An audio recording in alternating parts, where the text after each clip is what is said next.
خواتین و حضرات، اب خطاب کے لیے تشریف لاتے ہیں ڈاکٹر ولیم کیمبل۔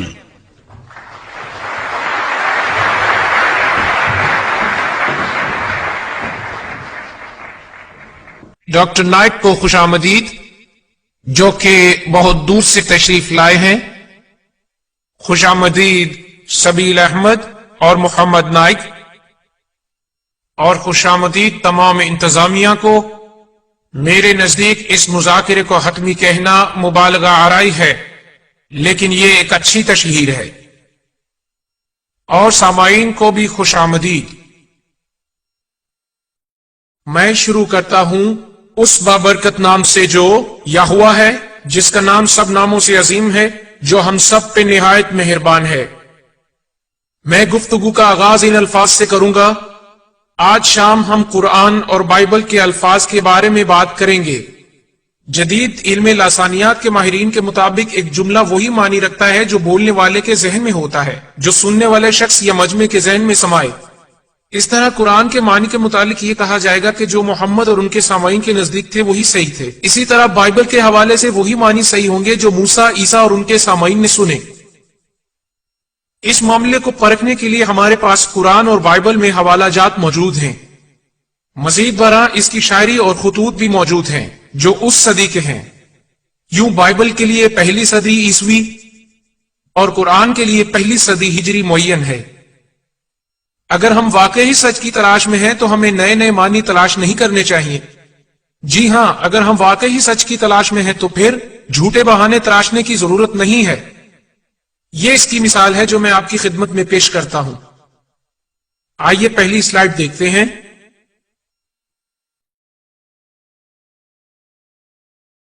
اس میں دو ڈکشنریوں کا ذکر ہے، دونوں میرے گھر میں ہیں۔ ایک 1951 اور دوسری 1991 میں شائع ہوئی، اور ان دونوں لغات میں لفظ پگ کا پہلا معنی ایک جوان نر یا مادہ سور ہے، اور یہ معنی ملتے جلتے ہیں۔ اور دوسرا معنی کوئی بھی جنگلی سور یا پالتو سور، یہ دونوں بھی آپس میں ملتے جلتے ہیں۔ تیسرا معنی سور کا گوشت یا پوک بھی آپس میں ملتا جلتا ہے۔ اس طرح یہ معنی کہ ایک شخص کی اور جانور سور کی عادات بھی آپس میں ملتی جلتی ہیں۔ جو شخص پیٹو ہو، پھر کسی پگھلی ہوئی دھات کو پگ آئرن بنانے کے لیے کسی گڑے میں ڈالنا بھی یکساں ہے۔ لیکن نئی ڈکشنری میں بالکل نیا معنی ہے، ایک پولیس آفیسر۔ ہم لوگ عام بول چال میں اس کو پگ کہہ دیتے ہیں، اور یہاں سوال یہ پیدا ہوتا ہے کہ تورات میں یہ کہا گیا ہے کہ تم سور نہیں کھا سکتے۔ اب اگر یہ مراد لی جائے کہ آپ ایک پولیس آفیسر کو نہیں کھا سکتے تو یہ ایک غلطی ہوگی۔ قرآن میں اللہ نے کہا ہے کہ تم خنزیر نہیں کھا سکتے۔ کیا میں اس کا ترجمہ یہ کروں کہ تم پولیس آفیسر کو مت کھاؤ؟ نہیں، یہ غلط ہے، یہ بدتمیزی ہوگی، یہ دراصل جھوٹ ہوگا۔ نہ تو محمد کی مراد پولیس آفیسر تھی، نہ موسیٰ کی مراد پولیس آفیسر تھی۔ سو ہمیں نئے معنوں میں نہیں پڑھنا چاہیے، ہمیں وہ معنی استعمال کرنے چاہیے جو پہلی صدی عیسوی میں بائبل میں جانے گئے، اور جو گوسپل میں، اور جو پہلی صدی ہجری میں قرآن۔ آئیے اب دیکھتے ہیں کہ علم جنین کے بارے میں قرآن کیا کہتا ہے۔ معاف کیجیے گا، غلطی ہو گئی۔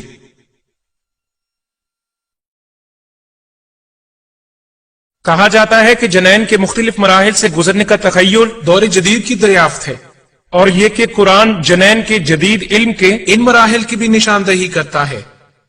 اپنے کتابچے انسانی جنین کی نمایاں خصوصیات میں ڈاکٹر مور دعویٰ کرتے ہیں کہ ان کے خیال کے مطابق رحم مادر میں ارتقاء کے مراحل کی وضاحت 15ویں صدی عیسوی سے پہلے نہیں کی گئی۔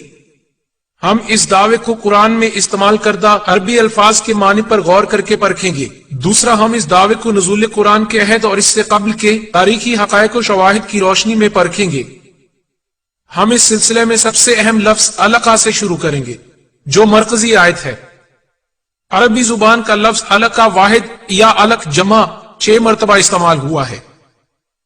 وہاں سورۃ القیامہ میں یہ لکھا ہے، سورت نمبر 75 آیت نمبر 37 تا 39 میں ہم پڑھتے ہیں، کیا انسان ایک قطرہ نہ تھا جو رحم مادر میں ٹپکایا گیا اور پھر وہ علقہ بنا، اور اللہ نے جوڑوں کی شکل میں نر اور مادہ کو پیدا کیا۔